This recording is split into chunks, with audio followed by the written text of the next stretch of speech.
Hello বন্ধুরা, আজ আমি তোমাদের সাথে শেয়ার করব পেয়ারা মাখা।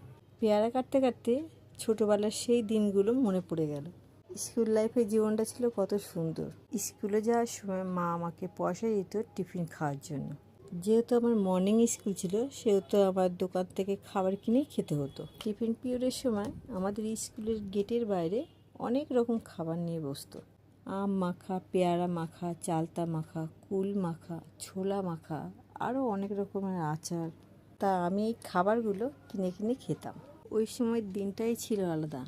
না ছিল কোনো চিন্তা, না কোনো ভাবনা, না কোনো দায়িত্ব। কত সুন্দর দিনগুলো ছিল, ভাবতেও ভালো লাগে।